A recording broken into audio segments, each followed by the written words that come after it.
Hello everyone, this is Amit Gupta and you are watching my channel easy English. तो आज के इस वीडियो में हम कवर करेंगे एक्टिव एंड पैसिव वॉइस। जैसा कि आप सब लोग जानते हैं कि active and passive voice English grammar का एक बहुत ही इम्पोर्टेंट और काफ़ी कॉम्प्लिकेटेड पार्ट है। तो इस वीडियो में मैंने एक्टिव एंड पैसिव वॉइस को काफ़ी सरल और सटीक भाषा में सिखाने की कोशिश की है। तो आज का सेकंड पार्ट स्टार्ट करने से पहले इसका जो फर्स्ट पार्ट मैंने यूट्यूब पर अपलोड किया है उसका एक क्विक रिकैप देख लेते हैं। तो चलिए आइए देखते हैं फर्स्ट पार्ट।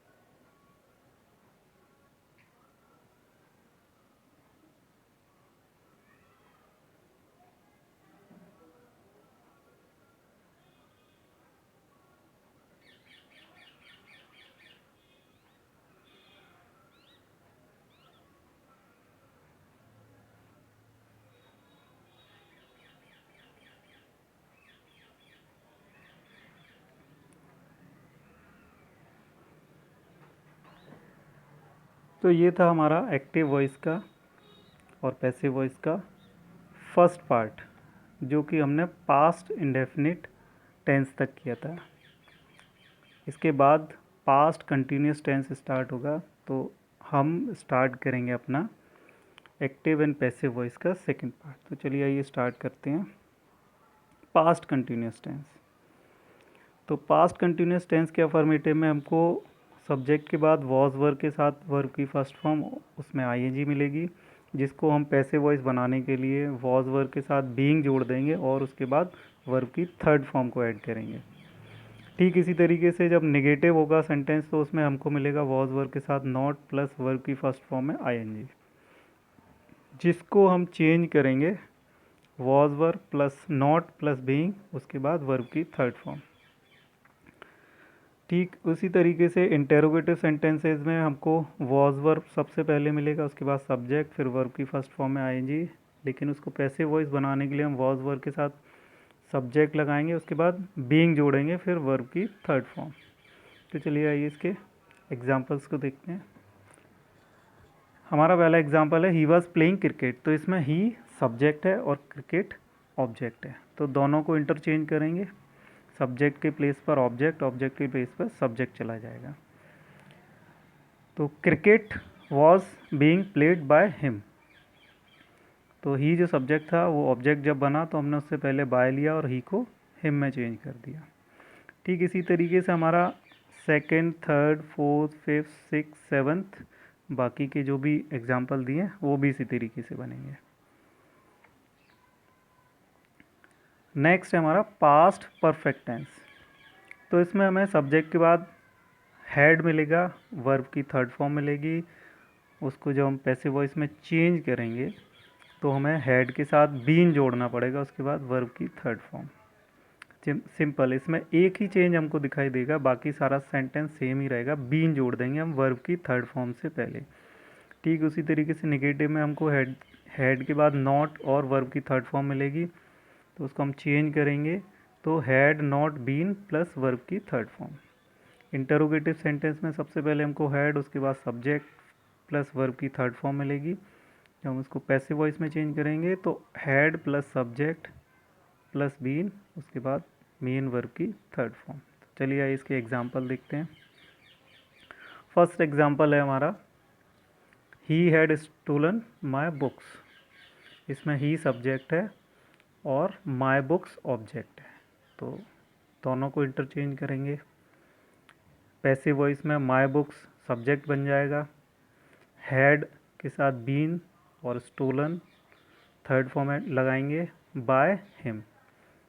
ठीक इसी तरीके से बाकी के जो एग्जांपल्स हैं second, third, fourth, fifth, six, वो भी इसी तरीके से चेंज होंगे। चलिए आइए नेक्स्ट है हमारा टेंस फ्यूचर इंडेफिनिट टेंस। तो इसमें हमको सब्जेक्ट के बाद विल शैल प्लस वर्ब की फर्स्ट फॉर्म मिलेगी, जिसको हम चेंज करेंगे पैसिव वॉइस में। तो will shall plus be plus verb की थर्ड फॉर्म। तो विल और शैल के बाद हमको बी ऐड करना होता है। निगेटिव में हमको विल शैल मिलेगा प्लस नॉट प्लस वर्ब की फर्स्ट फॉर्म, जिसको हम चेंज करेंगे तो will shall not be plus third form.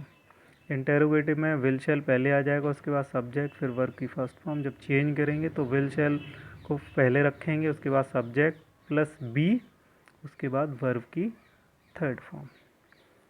चलिए आइए इसके एग्जांपल्स देखते हैं। पहला एग्जांपल है हमारा आई शैल राइट मैनी बुक्स। तो इसमें सब्जेक्ट आई और ऑब्जेक्ट मैनी बुक्स, तो दोनों को एक दूसरे के प्लेस पर ले जाएंगे। मैनी बुक्स सब्जेक्ट बन जाएगा मैनी बुक्स, और मैनी बुक्स के साथ हम जो हेल्पिंग वर्ब है विल लगाएंगे। यहाँ पर आई के साथ शैल था, लेकिन मैनी बुक्स के साथ विल को लगाएंगे। Many books will be written by me. ठीक उसी तरीके से जो अदर एग्जांपल्स दिए हैं, second, third, fourth, fifth, six, वो भी चेंज होंगे।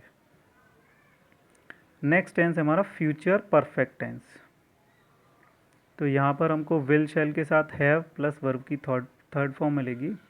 हम जब चेंज करेंगे तो विल शैल के बाद हैव बीन प्लस वर्ब की थर्ड फॉर्म कर देंगे। नेगेटिव में विल शैल के साथ not have plus third form मिलेगी। तो चेंज करते समय ध्यान रखना होगा, सब्जेक्ट के बाद will shall plus not have been plus verb की थर्ड फॉर्म।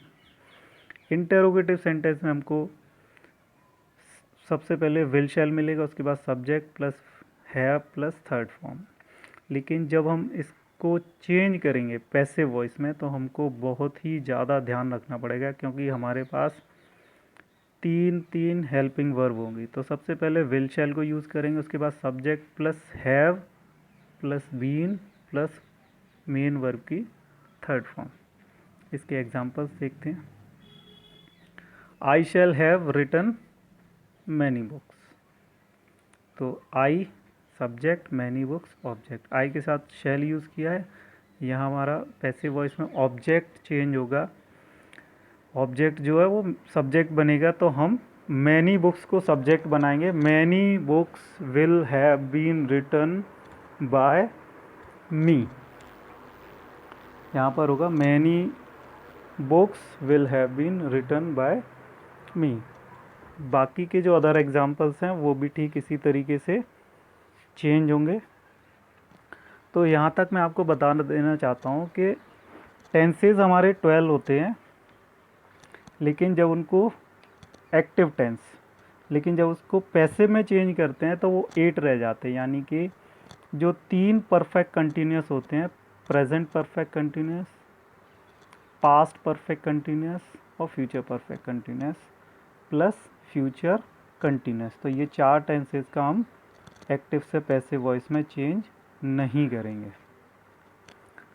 चलिए ये नेक्स्ट है हमारा वर्ब्स फॉलोड बाय मॉडल्स। यानी अगर मॉडल आ जाए हेल्पिंग वर्ब में तो हम उसको किस तरीके से चेंज करेंगे। तो मॉडल जो है वो can, could, may, might, must, should, would, ये हो सकती हैं। तो सबसे पहले सब्जेक्ट के बाद हमको मॉडल मिलेगा, वर्ब की फर्स्ट फॉर्म मिलेगी, जिसको हम चेंज करेंगे तो सब्जेक्ट के बाद मॉडल प्लस बी जोड़ेंगे, उसके बाद मेन वर्ब की थर्ड फॉर्म। नॉट में अगर देखें तो मॉडल के बाद नॉट प्लस फर्स्ट फॉर्म, जब चेंज करेंगे model plus not be plus third form. Interrogative में मॉडल पहले आ जाएगा, सब्जेक्ट आएगा, उसके बाद वर्ब की फर्स्ट फॉर्म आएगी। जब पैसिव वॉइस में चेंज करेंगे तो मॉडल को पहले रखेंगे, उसके बाद subject plus be plus main verb की थर्ड फॉर्म। अब इसमें नोट लिखा हुआ है तो देखते हैं यहाँ क्या स्पेशल है। मॉडल प्लस है प्लस थर्ड फॉर्म, यानी मॉडल हमेशा जो है प्रेजेंट टेंस को रिप्रेजेंट करते हैं, लेकिन जब हैव लग जाता है तो वो परफेक्ट को और पास्ट को भी रिप्रेजेंट करते हैं। तो मॉडल के साथ हैव लगेगा, उसके बाद वर्ब की थर्ड फॉर्म लगेगी। तो जब उसको हम पैसिव वॉइस में चेंज करेंगे तो मॉडल के साथ हैव बीन आ जाएगा और मेन वर्ब की थर्ड फॉर्म। तो देखते हैं कुछ examples. I can lift this heavy bag.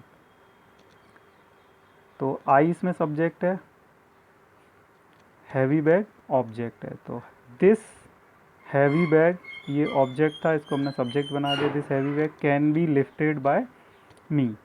He could not by a costly house. A costly house can not be bought by him. You should not waste your money. Your money should not be wasted by you. Would you return my bag. Would my bag be return by you. May I help you. May you be helped by me. Who will solve this puzzle? By whom this puzzle be solved? You must have taught him a lesson. He must have been taught a lesson by you.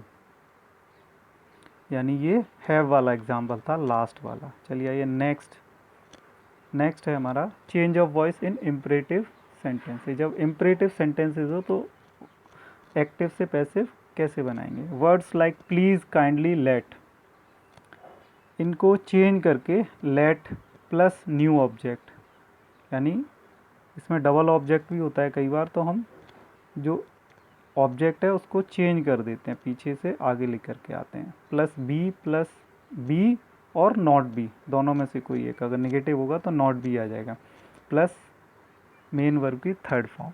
Sentences involving request, advice, order. तो request, advice और order जब होंगे तो वहाँ पर हम उनको replace करके लिखेंगे यू आर रिक्वेस्टेड टू, या फिर यू आर एडवाइज टू, या फिर यू आर ऑर्डर्ड टू। तो इसके एग्जांपल्स देख लेते हैं। Close the door, let the door be closed. Do not oppress the poor, let the poor not be oppressed. तो ये नेगेटिव था, यहाँ हमने नॉट बी साथ में जोड़ दिया। Make coffee at once, let coffee be made at once. Never tell a lie, let a lie never be told. Please sign this form. तो प्लीज़ और काइंडली जब भी यूज़ होता है तो यहाँ कहीं ना कहीं रिक्वेस्ट की जाती है, यहाँ कोई ऑर्डर नहीं होता। रिक्वेस्ट होगी तो हम यू आर रिक्वेस्टेड टू लिखेंगे। तो you are requested to sign this form. Kindly do not lose heart, you are requested not to lose heart. Next है हमारा change of voice in infinite verbs. In the infinite verbs to plus first form of the verb is change into, यानी जब to के साथ verb की first form आएगी तो उसको जब चेंज करेंगे तो टू प्लस बी और वर्ब की फर्स्ट फॉर्म को थर्ड फॉर्म में चेंज कर देंगे। We ought to respect our teachers, our teachers ought to be respected. There is no shop to let, there is no shop to be let. She wants to insult me, she wants me to be insulted. I expect her to finish the task in time. I expect the task to be finished by her in time. Girls like boys to flatter them. Girls like to be flattered by boys. It is time to repay the money. It is time for the money to be repaid. You have to remove your car. Your car has to be removed by you. चलिए आइए next जो हमारा use है इसका वो देखते हैं। Change of voice in the sentences where two objects are given, यानी कि जहाँ पर दो ऑब्जेक्ट्स दिए जाते हैं, या डबल एजेंट भी हम उनको बोलते हैं। तो जब ऑब्जेक्ट दो एक साथ हैं तो कन्फ्यूज़न होता है कि किस ऑब्जेक्ट को पहले लिखें। तो in this type of sentences the objects near to the verb are change to subject, यानी वर्ब के पास में जो हमें सब्जेक्ट मिल रहा है उसको चेंज कर देंगे, जो ऑब्जेक्ट मिल रहा है उसको सब्जेक्ट में चेंज करेंगे। तो ही टीचेज अस इंग्लिश, तो वर्ब है हमारी टीचेज, इसके पास वाला जो ऑब्जेक्ट है वो है अस, तो सबसे पहले इसी को ले लेंगे। तो ही सब्जेक्ट था वो पीछे चला जाएगा। अस आगे आएगा तो वी हो जाएगा, तो we are taught English by him. We sent them birthday gifts, they were sent gifts by, they were sent birthday gifts by us. She has given me a book. इसको दूसरे तरीके से बनाया गया है, यानी गिवन के बाद मी है लेकिन हमने मी नहीं लिया, यहाँ पर ए लगा दिया, ए बुक लिख दिया। तो a book has been given to me by her. I shall give you 100 rupees. She will be given 100 rupees by me. तो यहाँ पर ऑब्जेक्ट यू है और चेंज होते समय बाय मिस्टेक शी हो गया, तो यहाँ पर आप यू कर लें, you will be given 100 rupees by me. चलिए आइए नेक्स्ट यूज़ देखते हैं। 13, change of voice in the sentences where verb is followed by a preposition, यानी वर्ब के साथ जब प्रीपोजिशन ऑलरेडी लगा होगा तो जब हम उसको एक्टिव से पैसिव में चेंज करेंगे तो वो वर्ब के साथ जो प्रीपोजिशन दिया है वो एज इट इज़ रहेगा। तो एग्जांपल्स देखते हैं। He is listening to me, subject he, object me, me आगे आएगा, आई हो जाएगा। I am being listen to, वहाँ पर लिसनिंग टू था, यहाँ लिसन टू, यानी टू जो प्रीपोजिशन है वो वर्ब के साथ ही रहा, to bye me. A bus run over a child, a child was run over by a bus. Who was shouting at the poor man, by whom was the poor man being shouted at? She will not object to my proposal, my proposal will not be objected to by her। चलिए आइए next इसका use देखते हैं। Change of voice in certain sentences where by is not used in passive voice, यानी कि अभी तक हमने जो सीखा वहाँ जब हम सब्जेक्ट को पीछे ऑब्जेक्ट बना रहे थे तो सब पहले हम बाय प्रीपोजिशन ऐड कर रहे थे, लेकिन हमेशा ज़रूरी नहीं है कि बाय प्रीपोजिशन ही आए, वर्ब के अकॉर्डिंग वो प्रीपोजिशन चेंज भी किया जा सकता है। तो यहाँ कुछ एग्जांपल्स दिए हैं, उनको देख लेते हैं। The principles speech impressed many students, तो impressed जब आया वर्ब तो यहाँ पर बाय प्रीपोजिशन की जगह कुछ और होगा। many students were impressed with the principal's speech, तो यहाँ पर बाय की जगह with हो गया। her death shocked all, all were shocked at her death। social work interests me, I am interested in social work। your behavior annoyed me, I was annoyed at your behavior। I know her, she is known to me। so everyone, this was the explanation of active and passive voice। I hope you all have liked the explanation given by me। so please, this is one of my requests, please keep watching my YouTube channel, and if you haven't subscribed my channel, please subscribe my channel and click the bell icon for new video notifications। so thank you so much, have a nice time।